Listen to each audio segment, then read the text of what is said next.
Bonjour à tous, je vous présente la première vidéo FAQ de la chaîne. Je vais répondre aujourd'hui aux questions que vous m'avez posées dans l'espace commentaire de ma dernière vidéo. Juste avant de commencer, je fais une petite parenthèse pour vous dire qu'il y aura une vidéo FAQ par mois sur la chaîne et que je vous tiendrai bien sûr au courant à l'avance pour que vous puissiez me poser vos questions dans l'espace commentaire ou en message privé.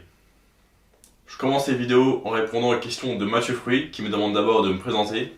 Alors je m'appelle Morgane, j'ai 19 ans, je m'entraîne en street workout et au poids de corps depuis fin 2015. J'habite en région parisienne et niveau études je suis actuellement en STAPS. Je rentre en 3e année de licence à la rentrée 2019. Il me demande ensuite si le street workout est compatible avec un sport de combat. Selon moi totalement, c'est même conseillé, n'importe quel type de musculation peut aider à augmenter les performances et à réduire le risque de blessure dans n'importe quel autre sport. Il y a quelques considérations à prendre en compte cependant. Il faut quand même garder en tête que la pratique de votre sport principal doit occuper la majorité de votre temps. Donc si Mathieu tu ajoutes de la musculation ou du street workout en plus de cet entraînement de sport de combat, il faut que ça reste vraiment quelque chose de secondaire. Et comment tu l'organises sur ta semaine ou sur ta journée, il faut que ça reflète ça. Dans le sens où si tu as par exemple le boxe le soir, ça peut être pertinent de mettre la séance de street le matin, ou du moins pas dans l'après-midi ou la soirée, de façon à ce que ça n'empiète pas sur tes performances le soir, ou que ça n'empiète pas trop sur ta récupération.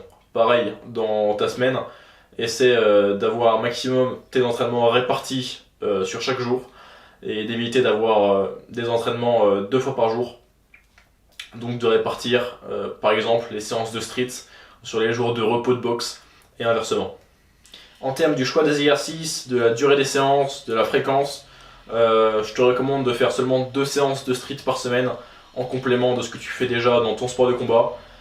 Pour le choix des exercices, reste sur des exercices polyarticulaires, des exercices de base qui sollicitent un grand nombre de masses musculaires.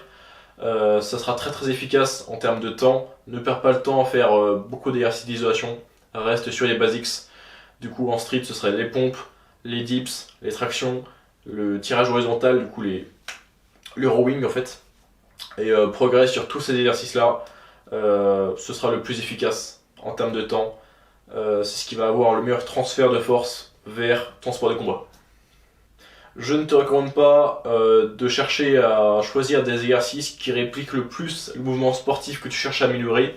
On peut donner par exemple l'exemple du shadowboxing avec des bandes élastiques.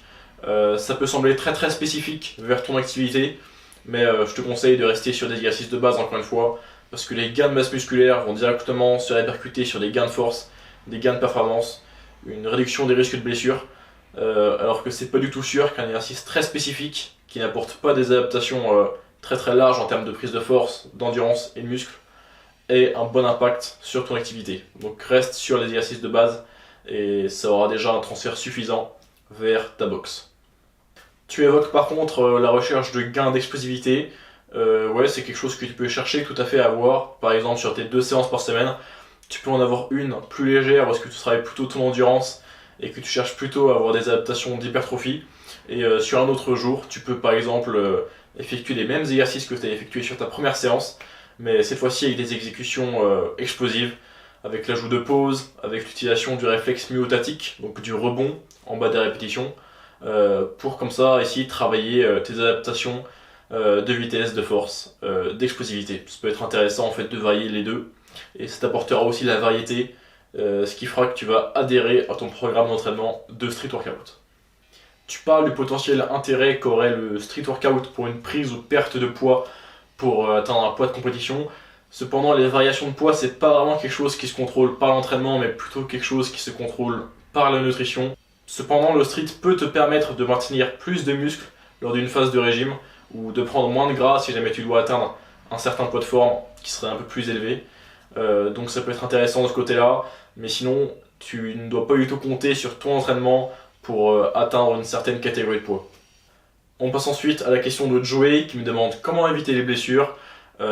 C'est déjà intéressant comme question parce que ça se voit qu'il a pris conscience que c'était important, que la longévité c'était sur le long terme ce qui allait faire la différence entre les athlètes d'élite et juste les bons athlètes au niveau du niveau qu'ils vont atteindre. Faut déjà voir qu'il y a 2 types de blessures.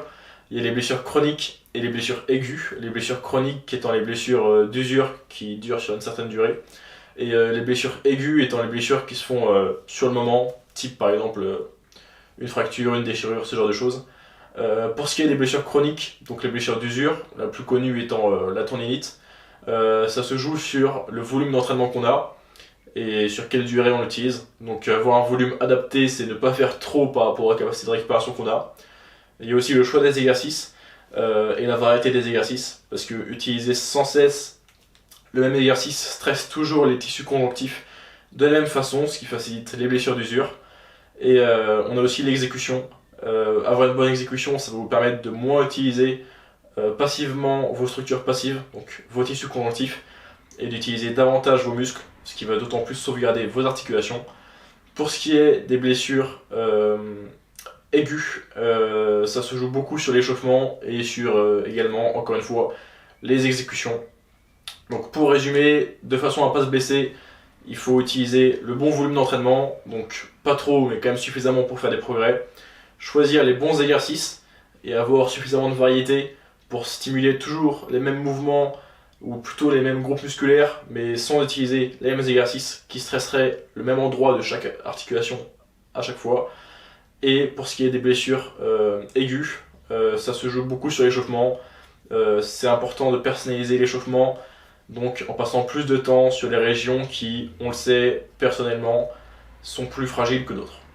Par exemple, moi je sais que sur mes séances haut du corps, mes coudes prennent très très peu. Cependant, je suis beaucoup plus fragile des poignets et des épaules, particulièrement des épaules. Du coup, sur disons 15 minutes d'échauffement, je passe presque 10 minutes à échauffer uniquement mes épaules. Et du coup, je passe moins de temps à échauffer mes coudes et mes poignets. Une autre dimension de la prévention des blessures, c'est d'utiliser les bons exercices accessoires qui vont renforcer les zones qui, on le sait, vont être plus fragiles que d'autres lorsqu'on travaille vers certains éléments. Par exemple, si on travaille beaucoup sa planche et son back lever, ça va être extrêmement taxant sur les coudes. Et ça peut être intéressant de la sorte d'avoir à côté, ou même sur les cycles d'entraînement précédents, ajouter du planche lean ou du support hold. Donc, le support hold étant le fait de rester en appui, en rotation externe et en supination sur des anneaux. C'est un exercice qui renforce assez bien les coudes. Donc c'est intéressant d'ajouter des exercices qui vont renforcer les zones qui vont être très taxées par des entraînements spécifiques. Je réponds maintenant aux questions de Flynn qui a plusieurs interrogations sur la perte de poids. La première, c'est est-ce qu'on peut gagner du muscle en étant en déficit calorique, donc à la fois perdre du gras et prendre du muscle? Alors oui, totalement. D'autant plus si on est débutant et si on optimise nos variables que sont l'entraînement, le sommeil, la nutrition. Le déficit calorique qui serait entre guillemets optimal pour à la fois perdre du gras et prendre du muscle, ce serait un déficit calorique d'environ 10%.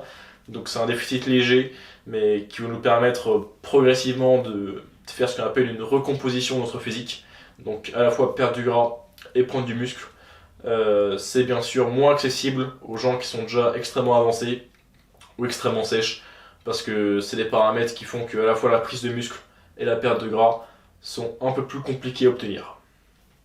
Concernant la répartition des macronutriments lors d'une perte de gras, ce sur quoi on va vraiment jouer, c'est les glucides et les lipides, parce que c'est les protéines qu'on doit le plus possible conserver, parce que c'est ce qui va nous permettre de garder de la masse musculaire tout au long de la perte de gras. On cherche cependant à garder un seuil minimum de lipides pour le bon fonctionnement hormonal et la santé articulaire, et aussi de garder un petit peu de glucides quand même pour le bon fonctionnement du cerveau, parce que le cerveau utilise 125 grammes de glucides environ par jour. Mais ensuite, est-ce que l'on baisse les glucides ou les lipides? C'est vraiment selon nos préférences. Ça peut être intéressant de baisser plus les lipides que les glucides, parce que les glucides sont moins caloriques que les lipides au gramme. Un gramme de lipides faisant 9 kcal contre seulement 4 kcal par gramme de glucides. Donc baisser les lipides nous permet d'avoir un meilleur volume dans l'assiette, donc pour être plus satisfait de nos repas, et avoir aussi une plus grande satiété par chaque repas, puisqu'on aura un volume plus conséquent. Mais encore une fois, ça dépend des préférences personnelles, des aliments qu'on aime manger, des repas qu'on aime, et ça a assez peu d'importance au final. Tant que les protéines et les calories sont, disons, organisées, déterminées, baisser les lipides ou les glucides, c'est au cas par cas, c'est comme tu veux. Flynn me demande aussi si on doit changer notre entraînement en étant en sèche. Alors globalement non, parce que l'entraînement qui va nous permettre de conserver du muscle, c'est le même type d'entraînement que l'entraînement qui va nous permettre de gagner du muscle. Donc on cherche à utiliser les mêmes fourchettes de répétition, les mêmes intensités, à moins que tu sois vraiment en fin de préparation pour une compétition, où est-ce que vraiment le risque de blessure est extrêmement élevé parce que tu serais extrêmement sec. Auquel cas on chercherait plutôt à rester dans des fourchettes de répétition moyennes ou hautes pour éviter les hautes intensités. Non, on cherche pas à réduire le nombre de répétitions ou à l'augmenter. On garde exactement les mêmes modalités que ce qu'on avait dans notre programme d'entraînement de prise de masse.